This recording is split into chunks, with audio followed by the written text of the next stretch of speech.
going to alter the brake pipes a little bit. Kind of annoying because they are bled at the minute and they work as well. But I need to out of your sight line. This one's not too bad. It was running down the back of the exhaust manifold, which is why I moved it. But the other one's got a lot of excess length in it, and I think I'm going to take the opportunity to possibly to remake it with a different end on, as will become apparent. So anyway, because I'm going to do that, I need to make sure that the reservoir doesn't drain itself, and that's why I've got these hose clamps, and I put them on the tubes that go between the reservoir and the actual master cylinder, so it's quite handy having this connected that way. So let's move on from that. I'll screw a couple of brake unions. This is the main one I need to do. It's very crinkly, so I'm going to use my brake pipe spanner, which I can't quite get on, which is annoying. Oh yes, so 11/16. Sorry, did I say 11/16? I mean 11 millimeters, which is actually pretty much the same thing as 7/16 imperial. I'm going to undo the whole thing.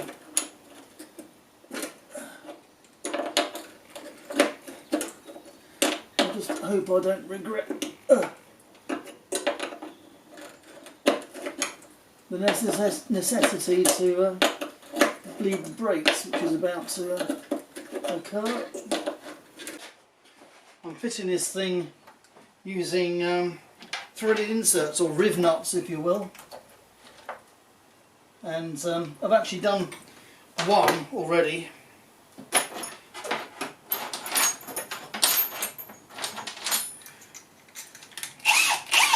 And to get the whole, there's 3 in total, to get the whole centralised, first of all, because it's M6 or thereabouts, I'll drill the hole using 6 millimeters, and then take the thing off.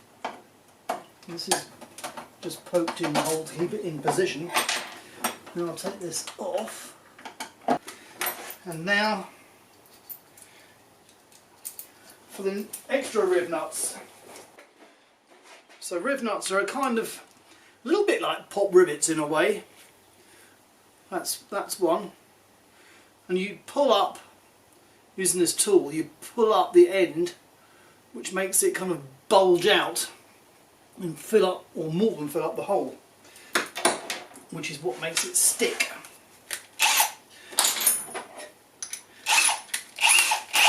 Now the body of these things, for this is M6, is actually, it appears, 9 millimeters, so that's what I'm going to drill the hole out to. Now using this riv nut tool, which is better than some, because it doesn't require you to have muscles of enormous size to work it. You poke it in the hole, and as a sort of screw up. What's it remind me of? A little bit like a, I was going to say a corkscrew. One of those corkscrews with handles that you pull down on. That's not really a satisfactory description. The only thing that's a bit awkward is there's a lot of things to hold simultaneously. So for this size, there's actually, for each one you've got 3 spanners you need to hold. And for this size it's 2 17s and a 13. Right, something like that. If I've got the,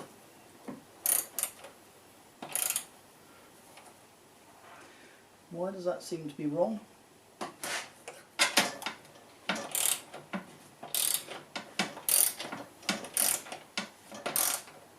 Well, it isn't wrong.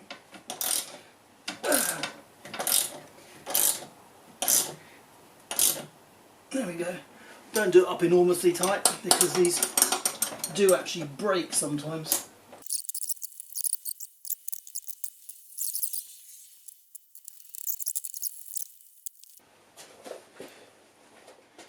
So that's my rib nut tool. Made in the UK, I believe. Right, so I can now put this thing in place.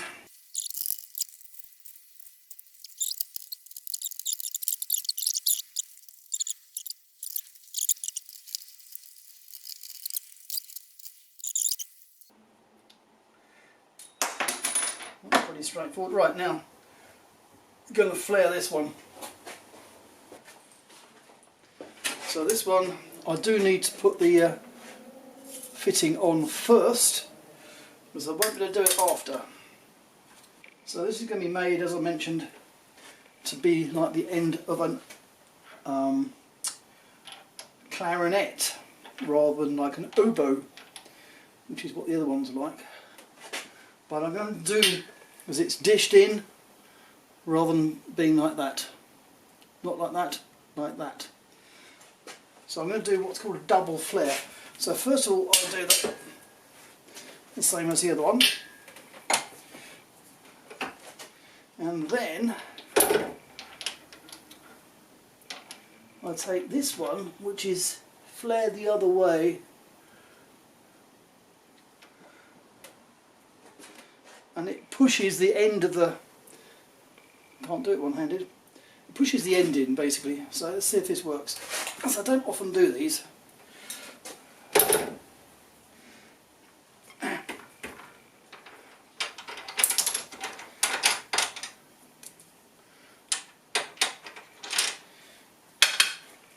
Yeah, that's quite nice, look at that.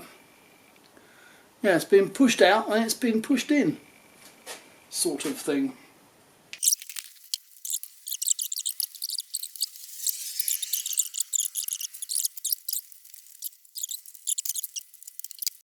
Right, I've got that off, and I need to cut off a very small amount just so that I can change the fitting. So, checking on, yes, cutting the right end off.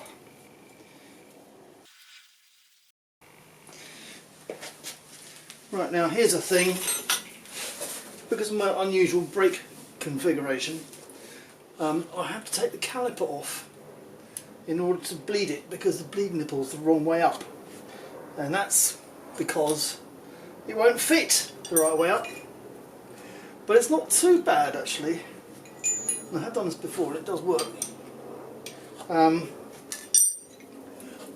I just take the caliper off as if you're changing the brake pads, make sure the bleed nipple is upwards, and you can bleed the brakes.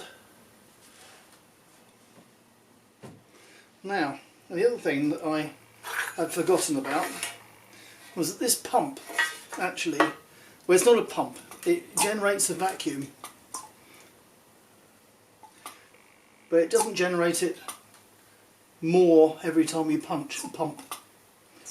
It generates a vacuum, and you let go and it does another vacuum. So best to hold on, and hopefully you can see the needle going down.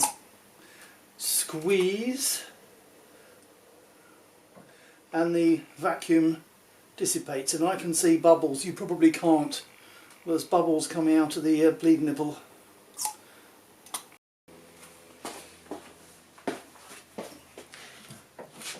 So bleed brake pipes I in fact did, and I also improved the fit and finish, if you like, of the pipes themselves, using these novel approach, I suppose. This is a clip that is normally bent over. It's a P-clip, I suppose, but I've used it, I've folded out so I can grip 3 pipes at once, and well, it seems okay actually. It's a bit neater, I think. So I've been obviously finessing the lengths in order to make that happen, and I had to change the fitting on for this thing, which I won't explain at the moment. So yeah, it's quite a bit of an improvement, I think, in here. And the bleeding process, which I mentioned being a bit unusual, taking the caliper off and bleeding upside down really wasn't a problem at all. Obviously you have to do that to make sure the air goes to the top where the bleed nipple is. So you have to turn it upside down because the caliper's fitted upside down on the hubs. But really it was no bother at all. It's just like bleeding a normal in a normal setup. The only thing I wouldn't suggest if you were ever doing that is using one of those easy bleed things where you attach a tyre or compressed air, because that possibly could force the pistons out. Although even that you can make sure that doesn't happen simply by putting a block of wood or something in between the pistons to stop them from coming out when they haven't got a brake disc in between them. Yeah, so not a problem actually. And the final installation, I think, is looking quite decent now. And I've even got the clutch pipe properly bracketised. I hope the position of it is okay, and the flexible pipe will go down to the actual clutch slave cylinder on the side of the engine, which I demonstrated a little while ago, but not in the car, across the floor, which is my little joke.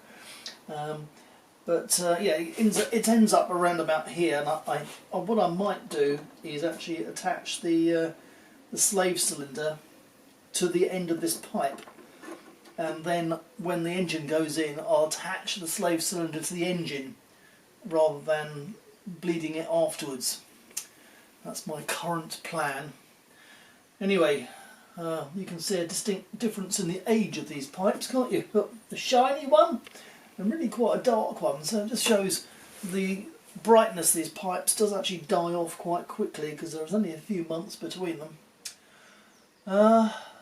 Yeah, so that's the brake pipes done.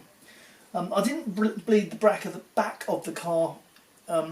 It's possible there might be some air in there, but it's certainly good enough to be going on with. There's quite a decent pedal. So that's that.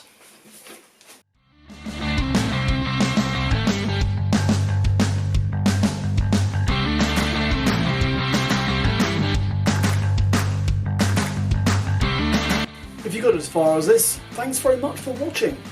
And in case you haven't already, please do consider subscribing. That would be really encouraging for me. So catch you on the next one.